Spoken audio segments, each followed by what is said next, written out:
তাহলে আবার কেন টাকা লাগবে? বেকারদের টাকা কি এত মজা বেকারদের কাছ থেকে টাকা খাওয়া? 2018 সালে এই ঢাকা বিশ্ববিদ্যালয়ের কেন্দ্রীয় লাইব্রেরি থেকে কোটা সংস্কার আন্দোলন শুরু হয়েছিল। আমরা তখন বলেছিলাম একটা মেধাভিত্তিক রাষ্ট্র গঠন করতে হলে কোটা সংস্কার করতে হবে। 2024 সালে এসেও আমরা একই কথা বলেছি। 2024 সালে সেই কোটা সংস্কার আন্দোলন গণ অভ্যুত্থানের রূপ লাভ করলো। এখন আমরা অনেক রাজনৈতিক দলের অনেক সংস্কার প্রস্তাবনা দেখছি, অনেকে নির্বাচনের জন্য আলাপ করছেন, আলাপ দিচ্ছেন, কিন্তু কোন সংস্কার প্রস্তাবনার ভিতরে আমরা পিএসসির কোন সংস্কার প্রস্তাবনা আমরা পেলাম না।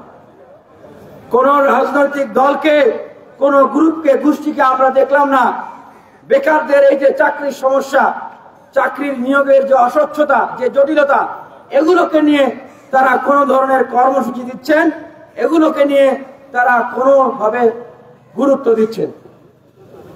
যেই ঢাকা বিশ্ববিদ্যালয় সহ বিভিন্ন বিশ্ববিদ্যালয়ের লাইব্রেরি, রিডিং রুম, হল থেকে শিক্ষার্থীরা বের হয়ে আসার কারণে আজকে গণ অভ্যুত্থান হলো, তাদেরই এখন কেউ আর খবর রাখছে না। তাই আমরা বলতে চাই, বাংলাদেশের যে বেকার, এই বেকারদের কান্না আমরা আর দেখতে চাই না। আমরা বিগত সময়ে দেখেছি এই যে বিসিএস, এই যে পিএসসি, সেখানে কিভাবে শুভঙ্করের ফাঁকি রেখে দলীয় বিবেচনায় নিয়োগ দেওয়া হয়। কেন আমরা প্রশ্ন রাখছি, প্রিলিমিনারির যে উত্তরপত্র সেটা অফিসিয়ালি প্রকাশ করলে কোনো সমস্যা আছে ভাই? কাটমার্কটা অফিসিয়ালি প্রকাশ করলে কোনো সমস্যা আছে? আমরা তো কেউ মামা খালু চাচা ধরে টাকা দিয়ে আমরা তো চাকরিতে ঢুকতে চাই না, দেশের সেবা করতে চাই না, আমরা মেধার ভিত্তিতে দেশের সেবা করতে চাই। তাহলে কেন সেগুলো প্রকাশ করা হয় না? রিটেনের মার্ক কেন দ্রুত সময় প্রকাশ করা হয় না? ভাইবার যে মার্ক সেটা কেন প্রকাশ করা হয় না? কেন? এখানে এটা সবাই জানে, এখানে শুভঙ্করের ফাঁকি থাকে। যেই শুভঙ্করের ফাঁকি দিয়ে সুপারিশ দলীয় বিবেচনায় পছন্দের ব্যক্তিদেরকে নিয়োগ দেওয়া হয়, যেন প্রশাসনে তাদের পছন্দের লোকেরা তাদের জন্য হয়ে কাজ করে। আমরা কি চাই আগামীতে এই প্রক্রিয়াটা আরো চালু থাকুক? আমরা চাই? আমরা সেটা চাই না। আমরা মনে করি this is the high time, এটাই সময় পিএসসি কে সংস্কার করতে হবে। রিটেনের নাম্বার পত্র তুলতে গেলে 1000 করে টাকা দিতে হয়। কেন? টাকা দিয়ে শিক্ষার্থীরা পরীক্ষা দিচ্ছে না। তাহলে আবার কেন টাকা লাগবে? বেকারদের টাকা কি এত মজা বেকারদের কাছ থেকে টাকা খাওয়া? হ্যাঁ।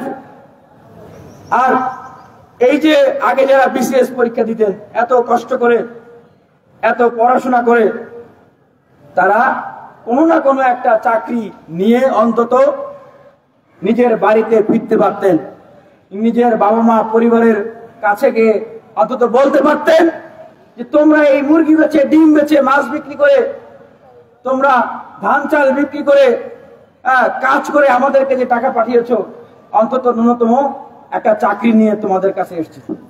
এখন এই যে আওয়ামী লীগের সময় এক কালো আইন করা হয়েছে, নন ক্যাডার বিধি, যার কারণে সেই সুযোগটা এখন সংকুচিত হয়ে গেছে।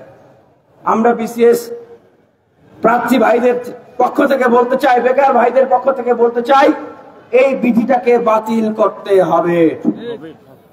এবং আমরা পাশাপাশি এটা বলতে চাই, এই যে 46তম বিসিএস এর প্রিলিমিনারি পরীক্ষা ফাঁস হয়েছে, এটা আপনারা জানেন না ভাই? এটা তো সারা বাংলাদেশের সবাই জানে। আমার মনে হয় এটা আমাদের পিএসসি চেয়ারম্যান সাহেব সহ সেখানে যারা আছে তারা ভুলে গেছে।